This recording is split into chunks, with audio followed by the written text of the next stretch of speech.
Hello, and thanks so much for joining us today. I'm Carol Jenkins. The program is Black America, and today we celebrate women in business by sitting down with two emerging entrepreneurs. First, we will talk with Aisha Taylor Issah, founder and CEO of Sistahs in Business Expo, celebrating entrepreneurial women of color.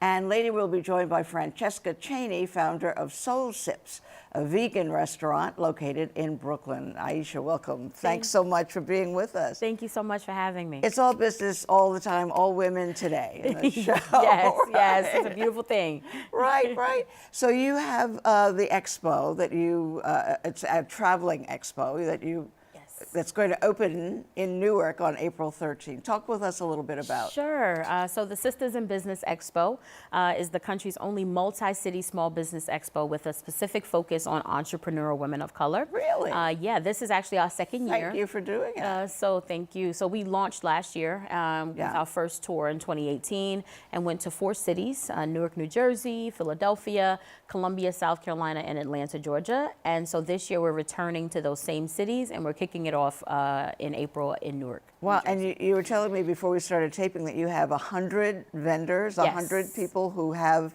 things to sell, but in some instances not things, but products, services. Products and services, yeah. So we have over 100 vendors, a very diverse pool. So we've got everything from, you know, clothing and accessories to finance experts and dog groomers. We have a wide array of vendors, both products and services, that will be showcasing their businesses, as well as an amazing lineup of speakers and panelists. It's really going to be an amazing day. Vivica Fox is going to be with you in Newark. Yes, Vivica Fox is our friend. She was with us in 2 of our cities last year, in Philadelphia and in Columbia, South Carolina. And so this year we wanted to bring her awesome personality and love to our Newark and New York City area. So she's going to be our keynote, one of our keynote speakers this April. So tell me about your path. We always ask our guests to place themselves in Black America. Where did you grow up and what were your influences? Absolutely. I love my story because it's, you know, it's an American dream. I'm from Brooklyn, New York, born and raised. Starting at the best place, right? That's right, Flatbush, Brooklyn. You know, raised in a family home with my parents. We had a three family home. My uncle was on the first floor, my aunt was on the second floor, my mom and dad were on the third floor. And so a really close-knit group, but I also have Southern roots. So both of my parents' sides of the family are from the South. My mother was born and raised in South Carolina. My dad is a Harlem guy. And so, you know, just a lot of love, a lot of support, a lot of faith. We were raised in the church as well. After graduating high school, went to attend undergraduate school at the University of South Carolina. I knew I wanted to go away, but I wanted to go where I knew people because I still had family down there, and I was only 16 at the time. 16 going off to college. That's early.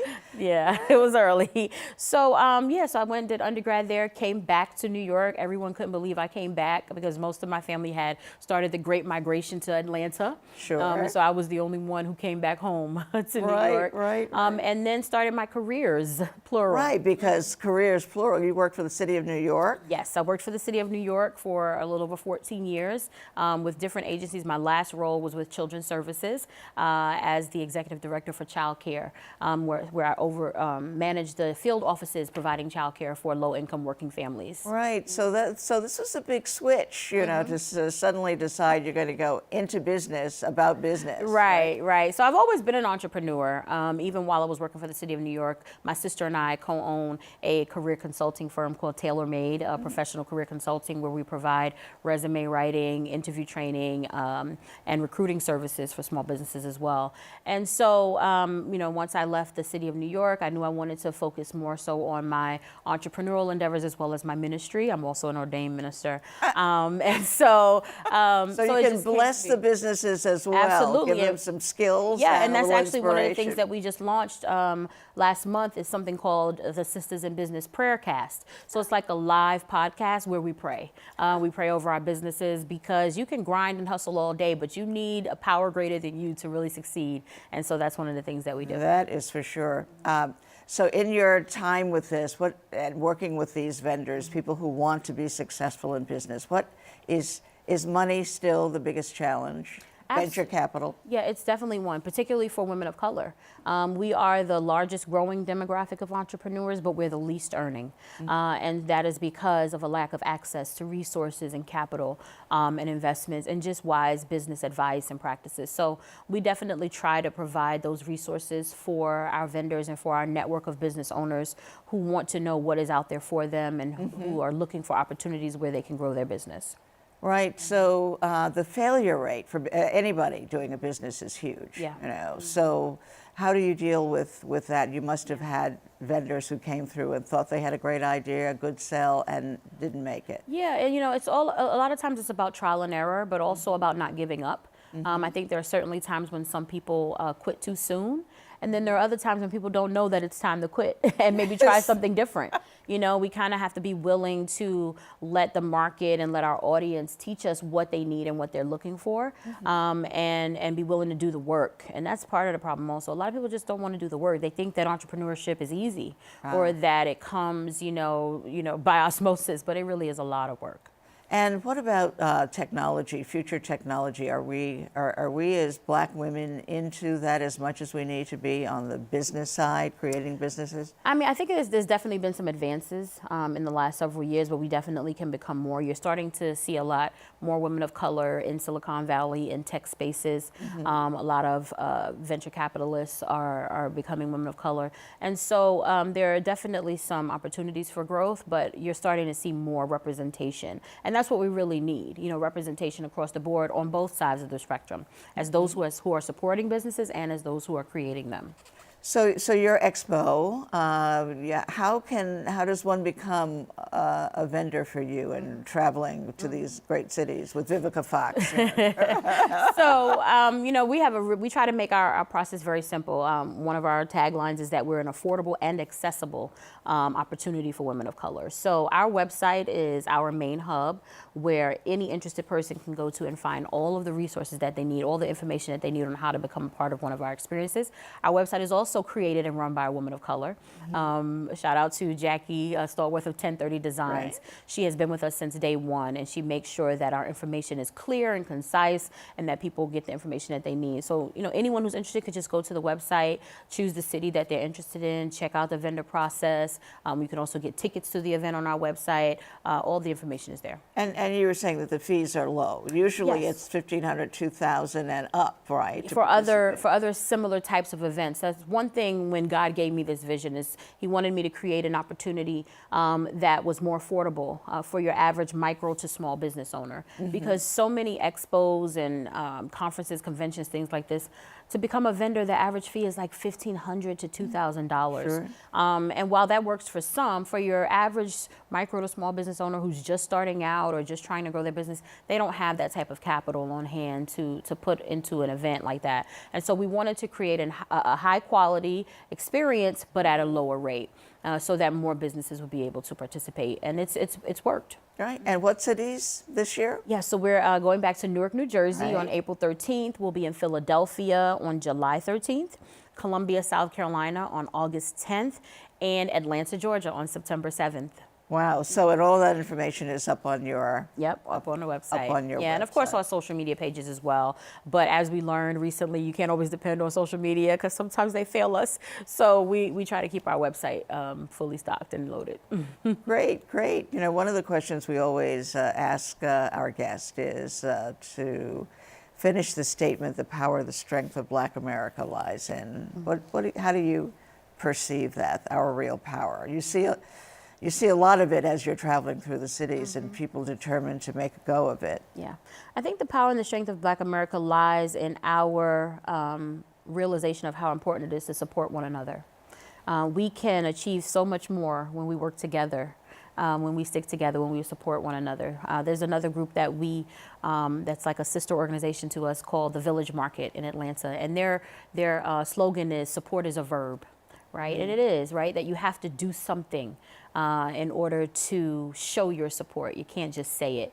And I think if we as Black America, took the walls down and realized that you're my sister, you're my brother, we can support one another, we would get so much further in whatever we're trying to accomplish, whether it be raising our children, saving money, starting businesses, our health, right? We have to support one another. Right. Well, listen, you know, I can see that preacher. I try to keep it in. No, don't keep it in. Let it out. Let it out. I'm going to sign in for that. I can use a little bit of that. Well, you know, there is no me without God.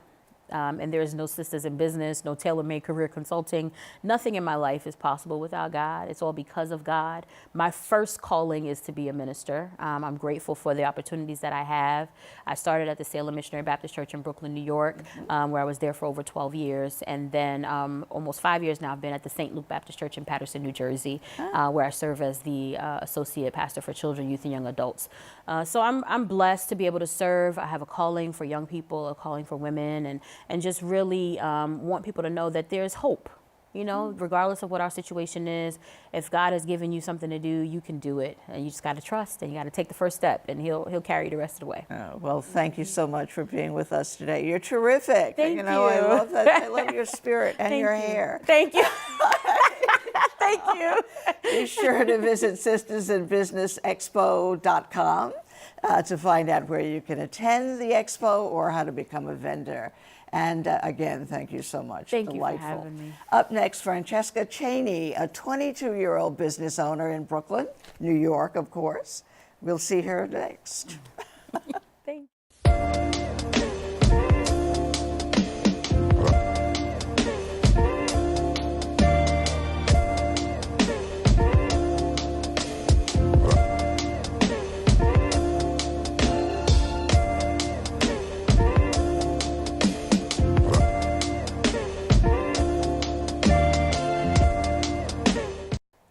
And now we are joined by Francesca Chaney, founder of Soul Sips, a vegan restaurant located in Brooklyn. Thanks so much, Francesca. Thanks for having me, Carol. Well, and I want you to know, don't be misled by this young person sitting across from me. She has her own restaurant, hugely successful, and she does the cooking. How did this happen?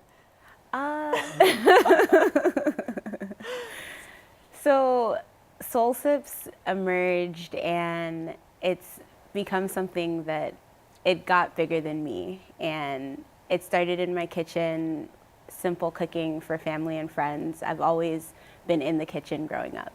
And over time, it ventured into being a restaurant that held space for people. And while I was in the space making vegan food, I realized I just wanted it to be a community venture.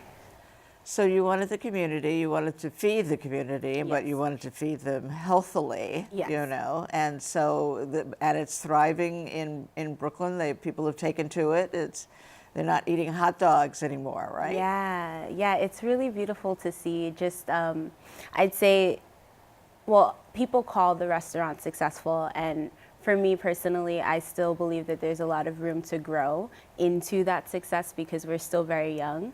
But one thing that I feel that we've been doing right is actually making the vegan food table accessible to more people. And I've seen it diversify. I've seen people that are coming from East New York, where I'm from, that are coming from the Bronx or Staten Island to get food from us. And it's really beautiful to see.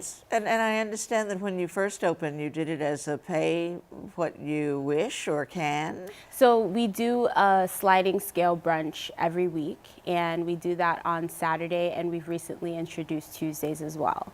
And what that looks like is people come in and they choose what they want to pay between $7 and $15, and they get a full vegan meal and a beverage with that.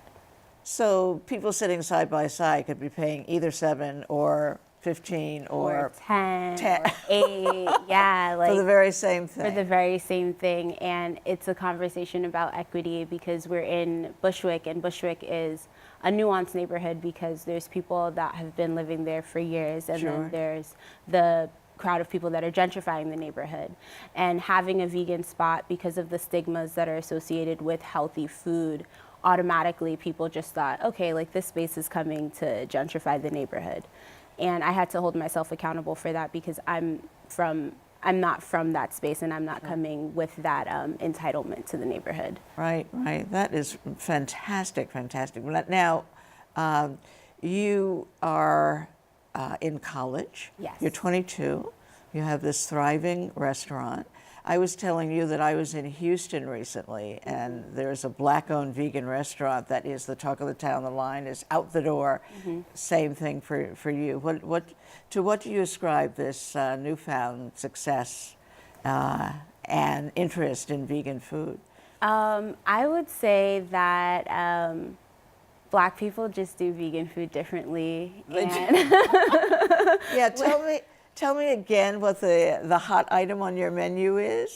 Chicken and biscuits. Chicken and biscuits. And vegan. we use oyster mushroom chicken. Oyster. I didn't even know what an oyster mushroom is. What is that? It's this mushroom. Well, I don't cook. You should know first, but yes. It's a mushroom that actually like looks a little bit like oysters, but the consistency of it is stringy, and you can give the impression of chicken once you bread it and batter it.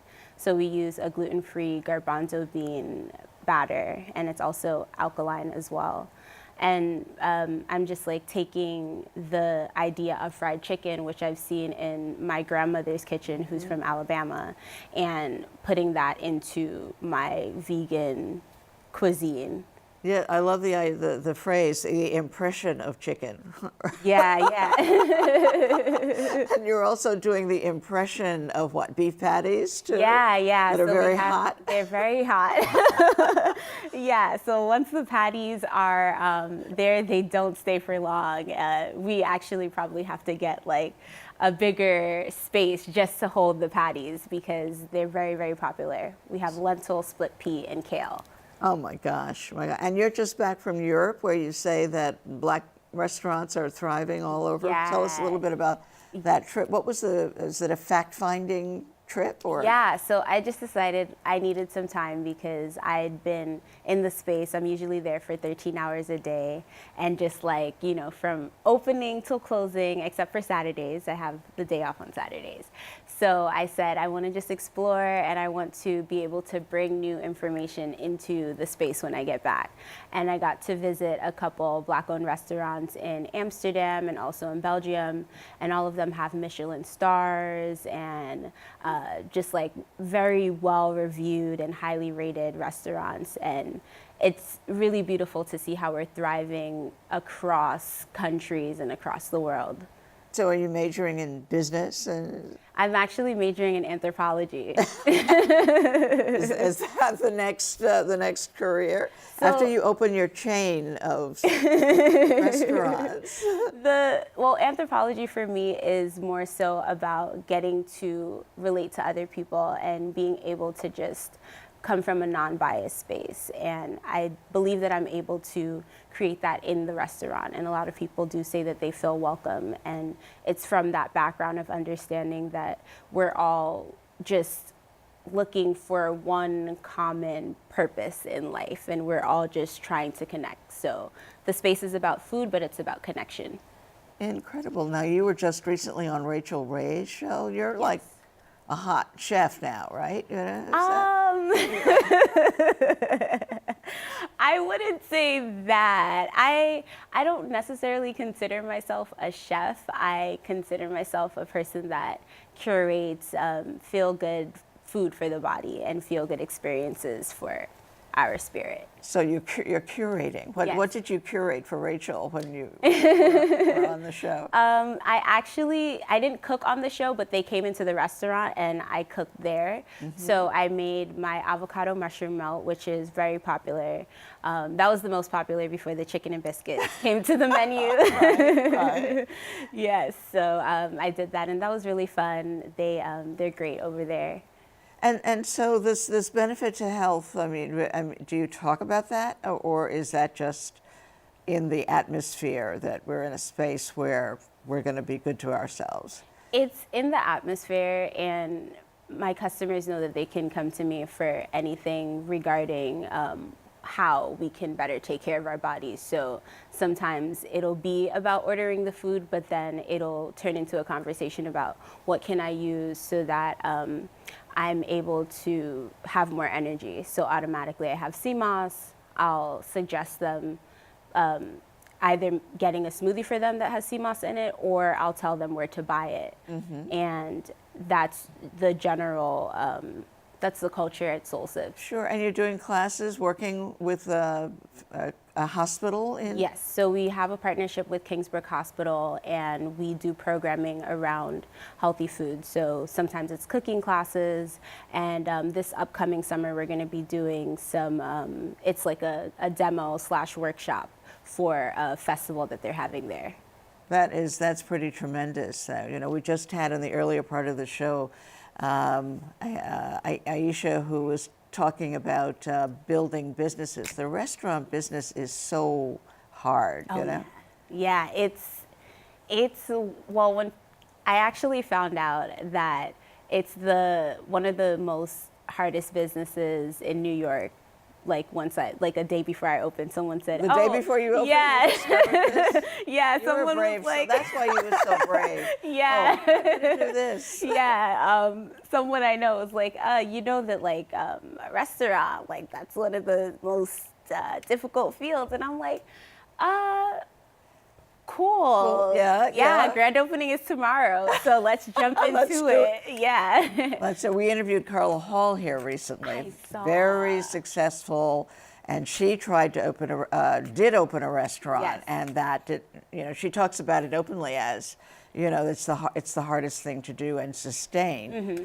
And you know, the life of a restaurant sometimes is 6 months, 9 months, and that's, you know, done. Very true. And I was actually reading an interview that she did as well, and I also saw her interview on the show, and just also taking some of her pointers as she was mentioning, because of the fact that she's so open and transparent about the experience, it's actually helped me as a business owner in that field, realizing, okay, for example, having the right staff, or Right. knowing, okay, like if for me, like finding someone to cook the food is very difficult, because there has to be a streamline of operation, but it requires so much from me to transfer that information into Right. the hands of someone else. I know. Well, my late husband was in the restaurant business, and he got up at 3 o'clock in the morning to go to the fish market.